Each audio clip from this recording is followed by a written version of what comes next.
के मीठे और मधुर नाम में सबको मेरा जय मसीह की। और आशा करता हूं कि आप सब अच्छे हैं, स्वस्थ हैं और परमेश्वर को महिमा करते हुए आगे बढ़ रहे हैं। प्यारो, मैं बता रहे थे कि दुनिया में हर विश्वासियों के लिए, हर मसीहों के लिए, चाहे वो कोई भी भाषा बोलने वाले क्यों ना हो, परमेश्वर ने ऐसा 3 वरदान दिया है या ऐसे 3 शब्द दिया है। और प्यारो, हम लोगों ने देखे कि वो एक शब्द है जो बाइबल है। अगर आप बाइबल उठा के पढ़ेंगे तो बाइबल में कहीं भी नहीं लिखा है बाइबल, लेकिन बाहर में जो बाइबल लिखा हुआ है वो पूरा दुनिया के लोगों के पास में मिलेगा अपनी भाषा में, लेकिन उसका अनुवाद नहीं हुआ है। हम लोगों ने दूसरा शब्द के बारे में देखें जो था हालेलुया। प्यारो, ये स्वर्ग में 4 बार ऐसे बोला गया। ये हालेलुया शब्द 4 बार प्रयोग किया गया। जो दुनिया के लोग आज हालेलुया बोलते हैं, हर एक भाषा में बोलते हैं। प्यारो, ये परमेश्वर को महिमा करने के लिए इसको बोला गया। प्यारो, हम लोग तीसरा जो शब्द देखें, आमीन। प्यारो, अगर आमीन शब्द के बारे में अगर हम बाइबल में पढ़ेंगे तो जैसे कि हम लोग देखते हैं बहुत सारे लोग प्रार्थना करते हैं और प्रार्थना करने के बाद हम लोग यीशु मसीह के नाम से या प्रभु यीशु मसीह के नाम से या उद्धारकर्ता यीशु मसीह के नाम से आमीन बोलते हैं। लेकिन इस प्रकार से प्रार्थना करते हुए हम बाइबल में किसी को भी कहीं भी नहीं देख सकते हैं। लेकिन आमीन शब्द हम देख सकते हैं। आमीन शब्द का अनेक मतलब है। हम बाइबल पढ़ेंगे तो आमीन शब्द का जो सबसे गहरा मतलब हम देख सकते हैं जो पढ़ते हुए, वो है ऐसा ही हो। प्यारो, अगर हम लोग आमीन शब्द के बारे में देखेंगे तो कहां से ये आमीन शब्द शुरू हुआ और कौन सा किताब में आमीन शब्द खत्म हो गया लिख करके हम लोग देख सकते हैं। आज हम लोग आमीन शब्द के बारे में कुछ बातों को देखेंगे। प्यारो, मैं आमीन शब्द के बारे में बाइबल में पढ़ रहा था तो बहुत कुछ मुझे मिला। बहुत लोगों ने आमीन शब्द का प्रयोग किया। हम बाइबल में देख सकते हैं मूसा ने प्रयोग किया, हम देख सकते हैं एजरा नहमिया ने प्रयोग किया, हम देख सकते हैं दाऊद राजा ने प्रयोग किया, हम देखते हैं सुलेमान राजा ने प्रयोग किया, हम देखते हैं और बहुत सारे ऐसे भविष्यवक्ता हैं जिन्होंने प्रयोग किया। हम देखते हैं यिर्मयाह ने प्रयोग किया, हम देखते हैं यीशु मसीह ने प्रयोग किया, पतरस ने प्रयोग किया, और हम लोग देखते हैं यूहन्ना ने प्रयोग किया, हम लोग देखते हैं कि यहूदा ने प्रयोग किया।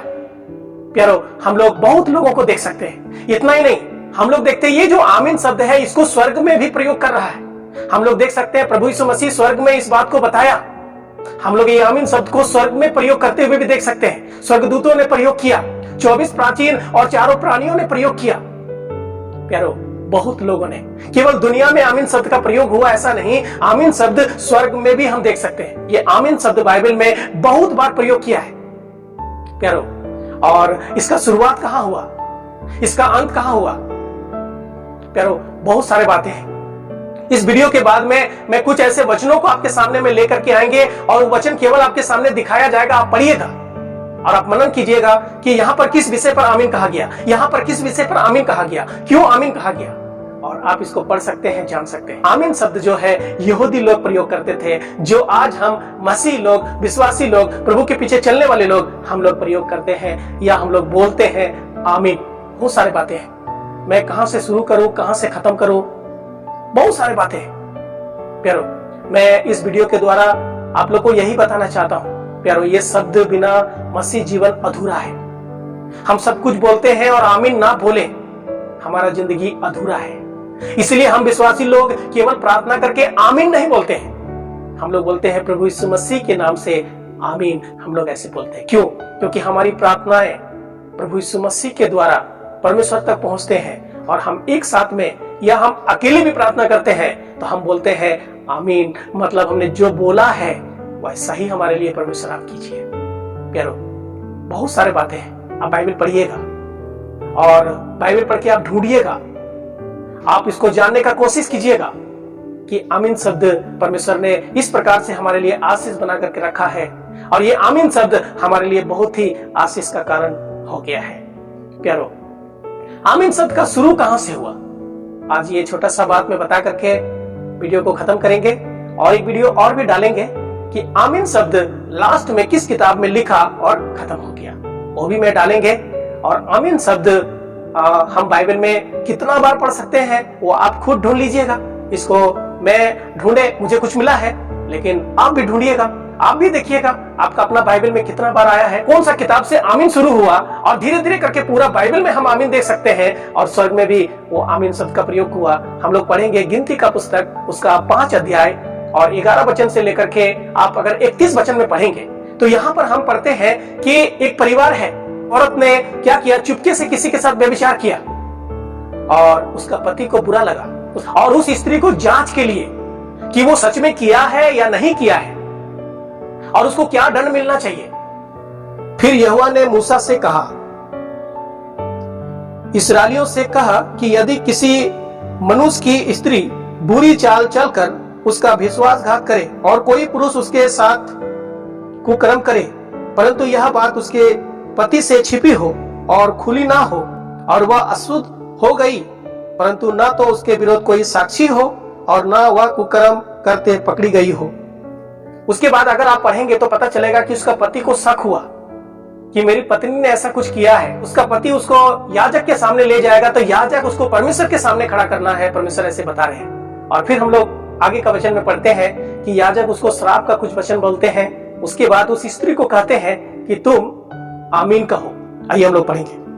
तब याजक स्त्री को शपथ धरवा कर कहे कि यदि किसी पुरुष ने तुझसे कुकर्म ना किया हो और तू पति को छोड़ दूसरी की ओर फिर कर अशुद्ध ना हुई हो, तो तू इस कड़वे जल के गुण से जो श्राप का कारण होता है बची रहे। पर यदि तू अपने पति को छोड़ दूसरे की ओर फिर के अशुद्ध हुई हो और तेरे पति को छोड़ किसी दूसरे पुरुष ने तुझसे प्रसंग किया हो, तो यहोवा तेरी जांग सड़ाए और तेरा पेट फुलाए और लोग तेरा नाम लेकर श्राप और धिक्कार दिया करें। अर्थात वह जल जो श्राप का कारण होता है तेरी आंतड़ियों में जाकर तेरे पेट को फुलाए और तेरी जांग को सड़ा दे।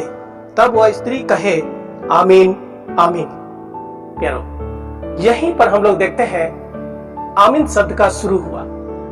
उत्पत्ति पुस्तक में हम नहीं पढ़ सकते हैं, निर्गमन पुस्तक में हम लोग नहीं पढ़ सकते हैं, लेवी व्यवस्था की पुस्तक में हम लोग नहीं पढ़ सकते हैं। हम लोग गिनती का पुस्तक में देखते हैं एक परिवार का जांच के बारे में। जब उस औरत ने कोई गलती कर लिया, किसी को पता नहीं है, उसने किसी के साथ व्यभिचार कर लिया, तो उसको जांच करने के लिए जो यहाँ पर हम लोग बातों को देखते हैं, जो याजक के पास आना है, परमेश्वर बताया, और किस प्रकार से याजक उसको श्राप देना है, किस प्रकार से उसके ऊपर में दंड आना है। और उसके सामने खड़े होने के बाद, उस औरत ने सब कुछ सुनने के बाद उसको कहना है आमीन आमीन। मतलब एक बार नहीं, 2 बार प्रयोग किया गया है आमीन आमीन। मतलब ऐसा ही हो, अगर मैंने पाप किया है, अपने पति को छोड़ के दूसरे के साथ संबंध बनाया है, तो जो इस यहाँ पर परमेश्वर का वचन जो याजक के द्वारा कहा गया, जो बातें यहाँ पर रखा गया, वो मेरे जीवन में घटे। मेरा जांग सड़ जाए, मेरा पेट फूल जाए, मैं सब लोगों का बीच में श्राप का कारण बन जाए, लोग मुझे तुच्छ दृष्टि से देखें, मैं हमेशा के लिए खत्म हो जाए। प्यारो, और अगर उसने नहीं किया है तो आमीन जो शब्द का प्रयोग हुआ है, इसका मतलब नहीं भी होगा उसके लिए। क्यों? क्योंकि उसने नहीं किया। तो आमीन शब्द का मतलब है अगर उसने ऐसा किया है तो ऐसा ही हो, और अगर नहीं किया है तो उधर लिखा है कि तू बची रहे तो बची ही रहेगी। प्यारो, आगे आप पढ़ते रहेंगे, आपको समझ में आते रहेगा। हम लोग बाइबल पढ़ेंगे तो पता चलेगा एक व्यक्ति ने आमीन कहा, फिर हम लोग को पता चलेगा पूरा लोगों ने एक ही आवाज में आमीन कहा। और फिर हम लोग देखते हैं नया नियम में भी पौलुस ने सिखाया कि हमें धन्यवाद देना है और आमीन कहना है। प्यारो, इसी प्रकार से हम मसीहों के बीच में आमीन शब्द आया, और आज हम लोग परमेश्वर को महिमा करते हैं, बाइबल पढ़ते हैं, प्रचार करते हैं, लोगों को समझाते हैं, बहुत सारे बातें बताते हैं, और हम लोग ये शब्द का प्रयोग करते हैं आमीन। मतलब ऐसा ही हो। नया नियम में क्या खास बात है आमीन का, हम लोग अगला वीडियो में देखेंगे, और अंतिम शब्द आमीन कहाँ लिखा है वो हम लोग वो भी देखेंगे। प्यारो, मैंने सब बातें बताया है।